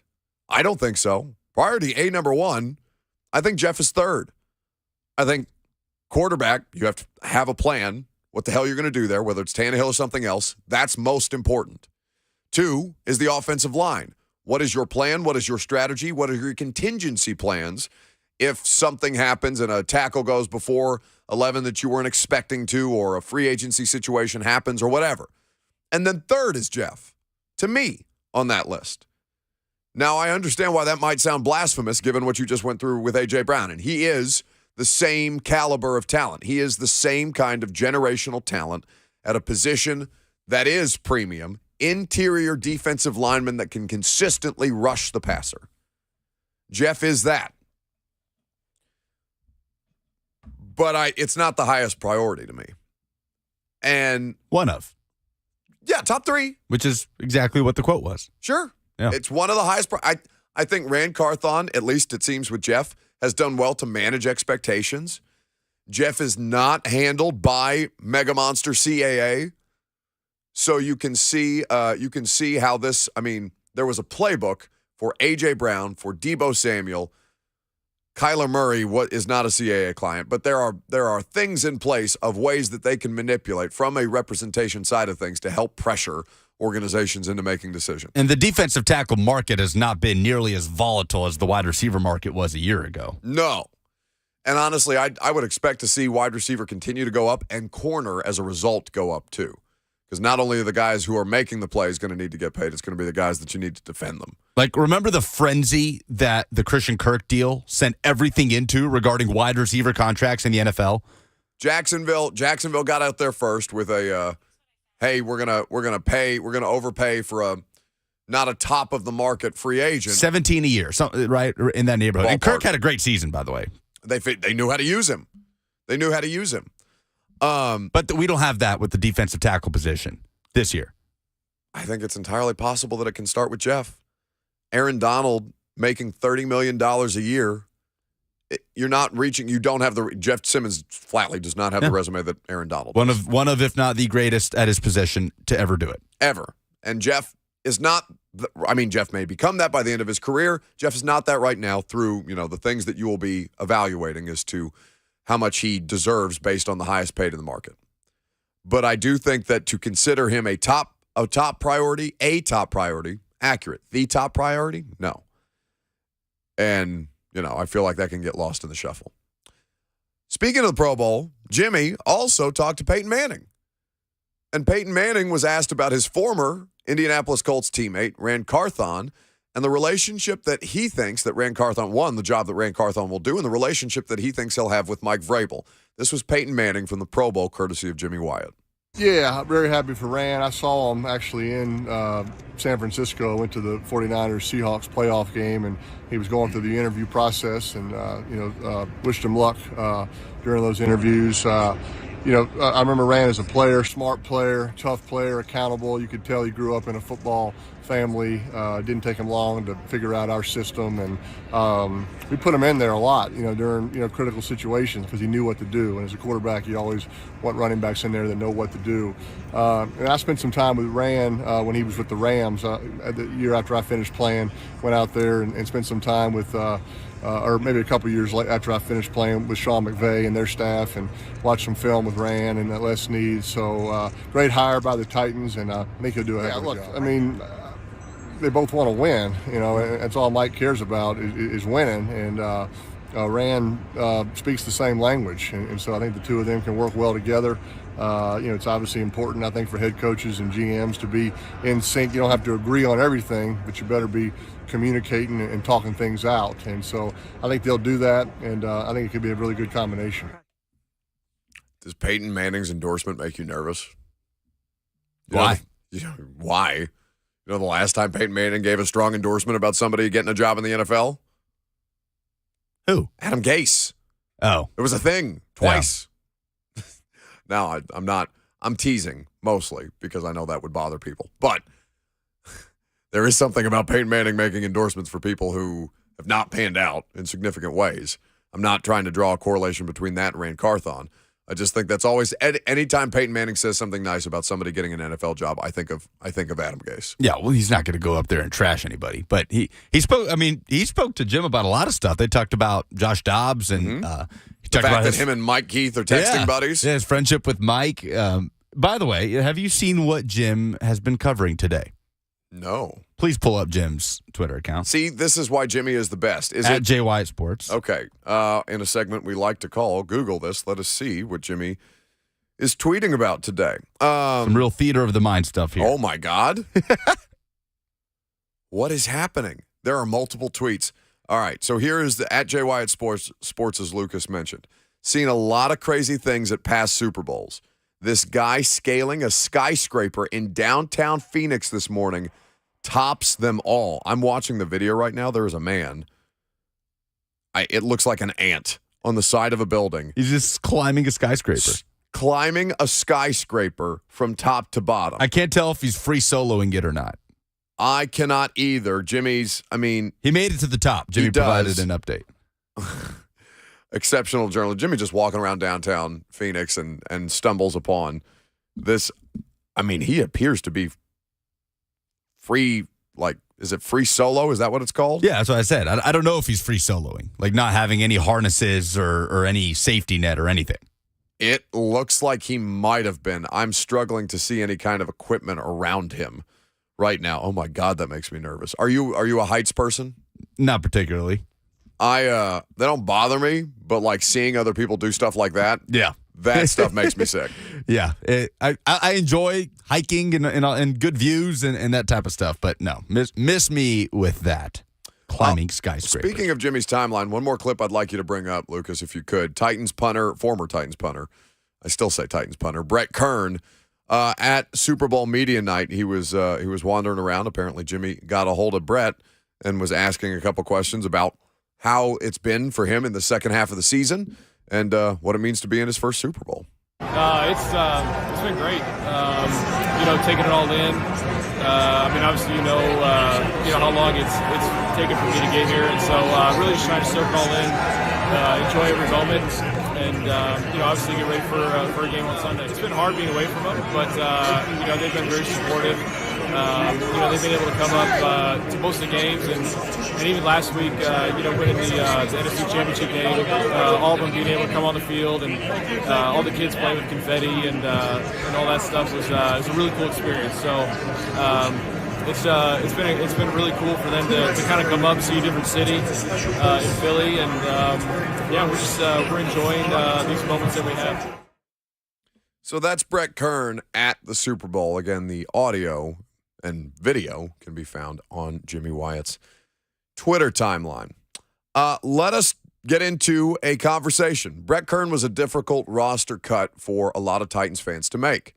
They have infinitely more difficult decisions to make with this upcoming cap casualty class, shall we call them. I don't know if we've got game show music. I haven't had any production. I haven't asked Lucas for any production, and more specifically Robert, because Robert's barely been sleeping, doing my primetime show and doing the morning show. And moving. Oh, that's right. He's moving. He told me yesterday they haven't had water, at all. Not even hot water. He's had to go shower at a friend's house. He hasn't had water for 5 days. Is there an odor? No. Are we sure? No, we're all good in here. It's masked by cigarettes. I hope that there can be nothing worse. You told me in college, how many of you shared one shower? Well, phrasing, but no, 5 of us living in a house with one bathroom. 5 of you living in a house with 1 bathroom. Yeah. Well, technically 2. 1 shower. It was 1 full bathroom and 1 like half bath, which was like a toilet next to the laundry machine. I can't imagine how disgusting that bathroom was. Not particularly clean. Great times. No, not even close. 615-737-1045. Give us your biggest cut candidate for the Tennessee Titans and your biggest keep candidate. We're going to go through a very, very thorough list coming up next.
So the salary cap in the NFL went up over $16 million. We had, I think, the news break on air, but beyond that, we really haven't talked about it. So now I think we've got to take a look at the Titans situation more specifically and kind of decide who the Titans need to cut or keep. That's the game. 615-737-1045 is how you tell us who they should cut or keep. As always, very, very high-level stuff around here. But the NFL salary cap right now, $224.8 million per club, up 16.6 from last season. Now, I do live reads about inflation from time to time. Turns out inflation also impacts NFL salary caps every year. And also, as well as the television contracts that have been signed. We do have a little bit of news that does affect the Titans. Tom Pelissero is saying the 49ers plan to hire Steve Wilks as their defensive coordinator. Sources tell Pelissero and Rap Sheet. Wilks replaces DeMeco Ryans, who is now the Texans head coach, and lands in an ideal spot. So do you know who else was interviewing for the 49ers defensive coordinator spot? Yeah, the Titans DB coach. Who's not really the Titans DB coach until he is officially the Titans DB coach. Chris Harris. Except aren't teams requesting permission from the Titans to talk to him? Yeah. It's such an interesting situation. It's a weird one. I mean, it can happen, right? And until they make it official in a release, like, he can take other jobs. But even then, like Bobby Petrino was made official as the offensive coordinator at UNLV, and then 3 weeks later, Jimbo Fisher scoops him up. Yeah. Can you imagine Bobby Petrino in Vegas? God. It's unreal. Anyway, so a little bit of news there. So $224.8 million per club. That's the salary cap in 2023, 16.6 up. Titans are the worst in their division. They are $26 million plus over the salary cap. They are also 30th, so they are the third worst cap situation right now where active contracts are concerned. So let us play a little game, maybe morbid, maybe macabre. Cut or keep? No. You got the Saw music? This is not Saw music. Not the Saw music, but the Saw, like, drop? That was Jigsaw initiating. Like you said, it's a morbid game. Cut or keep? But we'll start with Titans left tackle, Taylor Lewan. Faded down just a tad. If Lewan is cut before June 1st, so we're going to operate pre-June 1st because those numbers do change when June comes around. Pre-June 1st, if Lewan is cut at any point between now and then, that is $0 in dead money. That is $14,841,000 in cap savings. Cut or keep? Cut. You got to cut him flatly. It's too much straight up savings. 14.8 is a big number. Now, if you want to, I think it's the easiest, cleanest way for them to reset given their draft position this year with the 11th overall pick. Ironically enough, the pick that they took Taylor Lewan with back in 2013, 14, maybe.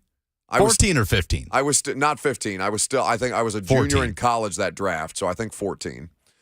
But looking at the circumstances for Taylor, 14.841, you got to cut Taylor Lewan at this stage. It's time for he's been outspoken about that. No, he knows. He's been upfront about it. He's been the only question is, does Taylor want to play somewhere else or does Taylor want to be media? And he's out there doing Super Bowl Radio Row. He looks like he's having a great time. He looks very, very thin at this stage. I haven't talked to him about it, but I think it's going to be a legitimate conversation about whether he wants to keep playing football next season. Cut or keep? Wide receiver Robert Woods has only been here for 1 year. If you cut Woods, that is $2,590,000 in dead money, but it is just over $12 million in cap savings. Yep. Give me the 12. Respectfully to Robert Woods. And listen, I enjoyed working with Robert. Very respectful guy. Very professional guy. I think he very much intended to be a key contributing factor here. And it looked a hell of a lot better when he was going to be number 2 to A.J. Brown's 1. But you have to cut Robert Woods. You have to get that $12 million in savings. You have to reset the wide receiver position. Cut or keep. Linebacker Zach Cunningham. Cutting him would mean $4.5 million in dead money, but almost $9 million in cap savings. Yeah, for an inside linebacker, give me the 9. He was not playing well when he was on the field, and I mean, that elbow just would not get right for him this season. It made sense to do the deal when they picked him up off waivers and then had to assume his contract in the following season. But at this point, I think Zach Cunningham, especially Monty Rice looks like he can do the Zach Cunningham thing. Now, the question, do you keep David Long, free agent, who is the much better coverage player and the all 3 downs player, and roll with Monty Rice, maybe a Dylan Cole or something like a Dylan Cole, to fill out your linebacker depth? The best case for David Long remaining is cutting Zach Cunningham. Yeah. Cunningham is 28. Long would be starting his second contract. Monty Rice still on his rookie deal. Cut or keep, edge rusher Bud Dupree. Cutting pre-June 1st means $10,850,000 in dead money, $9,350,000 in cap savings. I think you keep Bud. I know people don't trust him from a health-wise. That's the first one that's made me think about it. You talk about Cunningham not being able to get rid of that elbow issue. For Dupree, it was the hip issue. Hip and then a pec situation that ultimately ended his season. And it wasn't just a hip issue, it was hip issues. There were 2 different hip pointer injuries when we talked to Bud about it in the locker room. But Harold Landry and Jeff Simmons are not enough. Flatly, they are not enough. Rashad Weavers is a functional role player, and they got more snaps out of him than he should likely be playing. But there is no question that pass rush is different when Bud Dupree is out there to play number 2 to Harold Landry's 1. And even when Bud was out there with Jeff and Danico this season, I think Bud Dupree is at a valuable position enough to keep if you're going to cut those first 3. Speaking of Danico Autry, cutting pre-June 1st means only $2 million in dead money, over $7 million in cap savings. So he's not as old as I thought he was. He's only 30. I keep Danico Autry. No, he will be 33 in 2023, or in the 2023 season. Oh, this is signed age. He was signed at age 30. He will be 33 July 15th. That's 33 is, I mean, it's different, especially when he's dealing with knee injuries. Then you're looking at a timing thing, right? Like the Jarrell Casey deal, where Jarrell gave the Titans production every single season he was here. They traded him, right, with 7th round pick to Denver. Yeah. People bemoaned the trade. It turned out to be the perfect timing. Do you try to do that with Danico Autry? He's a depreciating asset, even as I consider him to be the best free agent signing that John Robinson may have had. Did John Robinson sign Ben Jones? Yeah, but I think those 2 are 1 and 2. Danico Autry at 33. I do keep him, but I find they need to draft a defensive lineman. They need to draft an interior defensive lineman. Danico Autry needs to be playing less to try and sustain him more, because he's still an impactful player, but it'll fall off a cliff. Speaking of Ben Jones, coming into this season, he had missed 1 game in his high school, college, and pro career combined. He ended up missing how many on the tail end due to multiple concussions? 5? I think 4? The total number ended up being 5. Either way, Ben Jones cutting him pre-June 1st would mean $4.5 million in dead money.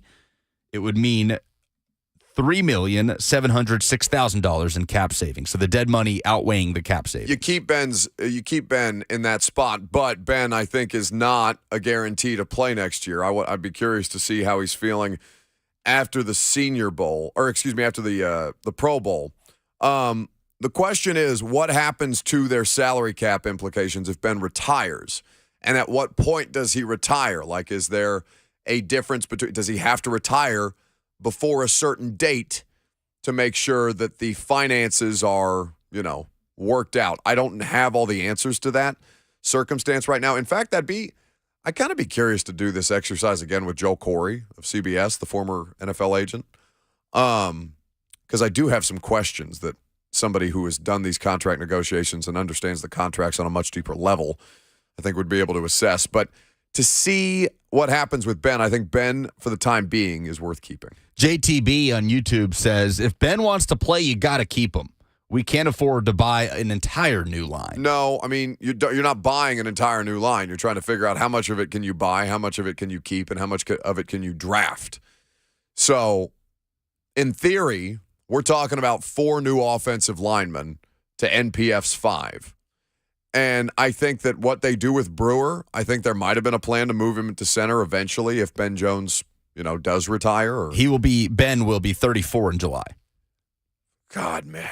I can't imagine a situation where Ben and his family want to go through that again, but it's Ben's choice to make. I think he's earned that right.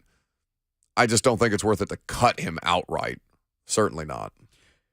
This one's probably unfair right now because it is entirely dependent on what they believe to be the solution at this position. Ooh, this is a spicy one. Ryan Tannehill. Cutting pre-June 1st means $18,800,000 in dead money. It also means $17,800,000 in cap savings. Mm-hmm. Now, with that said, this will be the only player where I bring up the post-June 1st numbers, where cutting Tannehill after June 1st means $9,600,000 in dead money and $27 million in cap savings. Cut or keep Ryan Tannehill. I think you keep him. I think it's the thing that makes the most sense of all the different. Now, something could happen. The Aaron Rodgers thing, I think, is the least likely. That is the one thing that could displace Tannehill, right? A massive headline-grabbing move at the quarterback position. Well, one has already happened that I think impacts Tannehill. Because what we're not considering in this, because this is simply a game of cut or keep. But the idea of trading Ryan Tannehill, now that Tom Brady has left a considerable vacancy, not just in one franchise, but in the quarterback free agency market, even coming off an ankle injury, is that contract able to be moved? Or do you Jimmy Garoppolo this thing and find Malik Willis has a guaranteed contract. They're not going to cut Malik Willis, and I would be shocked to see him end up on the practice squad because somebody would scoop him up. But they need a better backup quarterback situation. They need stabilization at the quarterback situation. Ryan Tannehill is stable, if nothing else. I think Joshua Dobbs has to be included in that backup quarterback conversation. If I had my way, it would be Tannehill and Dobbs rolling into 2023 because I just think Malik's not ready, even as I think Malik deserves more of an opportunity to grow and develop. It's expedited a lot. But we agree that the likely scenario is Ryan Tannehill is this team's starting quarterback in 2023, right? I would say the most likely scenario is the guy who is under contract and currently has the job returns, yes. If Ryan Tannehill is not the team's quarterback in 2023, then that means they made a big move, in my opinion. Whether it's to trade up in the draft, whether it's to go out and trade for Aaron Rodgers, something cataclysmic has happened that would see Ryan Tannehill not starting for this team in 2023. Which would not be Derek Carr, which would not be Jimmy Garoppolo. No. And I would also be very shocked if they addressed the quarterback position in the draft, but I'm also dumb. Cut or keep. Derrick Henry. Oh. Dead money if you cut the king. Just over $10 million. Cap savings, $6,264,000. I'm not going to be the person who nickel and dimes Derrick Henry twice. I just for fear of my own reputation. I'm not going to say that I did what I did 3 years ago, that they shouldn't pay a running back a second contract, especially one that plays the way that Derrick does. And 3 years later, he's still making me eat it. So Derrick, listen, still high-level player. If he did what he did last year, over 1,500 yards behind a terrible offensive line, what would he be able to do with more help? It's reasonable to imagine that Derrick Henry is worth the cost right now. Although that cap number is big. Well, post June 1st, $5 million of that shifts over. So the $10 million in dead money goes down to about $5 million, and the $6 million that you could save goes up to $11 million post June 1st. Not right now. I mean, it's the final year of his deal. I can't make a case for anybody to stay or who deserves to stay on that roster more than Derrick Henry right now. those the cut and keep candidates that we have assembled. So what I came away with there is I only kept 3 players. No, I kept 4 players of the 10 players that we listed. Dupree, Tannehill, Danico Autry, and Derrick Henry.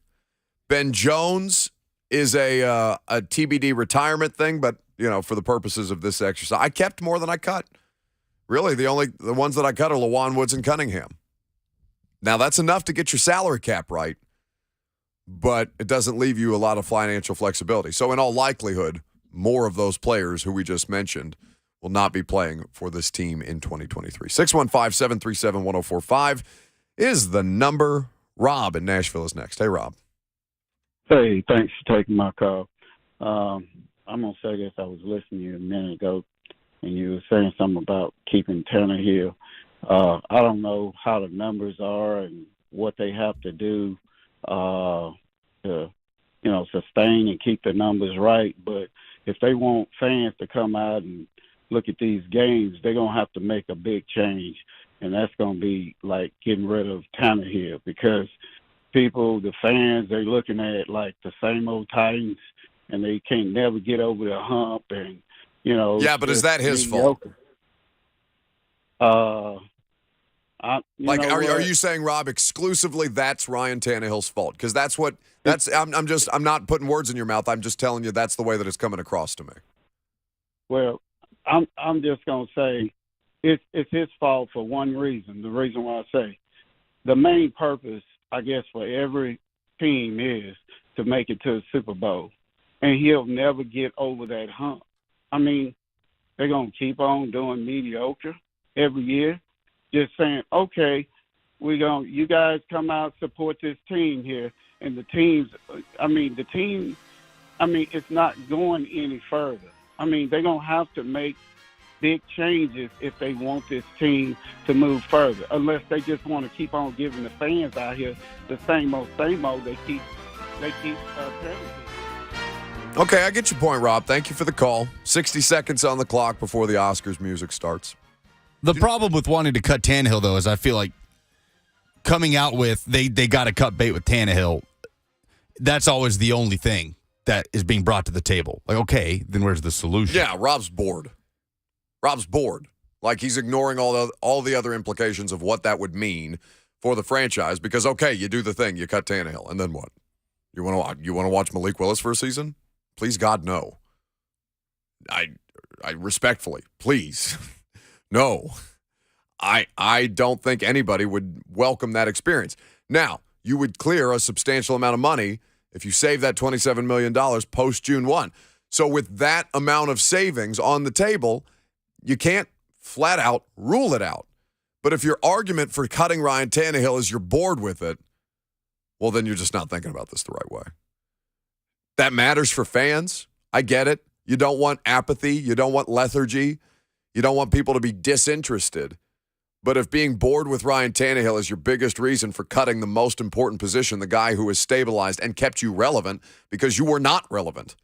We're not relevant for the longest time. And this man is your greatest source of recent success. Then I would, maybe take a beat and think about whether it's just because you're bored with him. One of the greatest sources. Yeah, that's what I said. You said the greatest. I think a lot of people would. I think it matters a lot. Point to number 22. It does matter. I think it matters as much as 22. Fair. 22 is on the same team as Marcus Mariota. 615-737-1045. Last call for phone calls. Polls coming up next.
Preds back from the All-Star break tonight, right?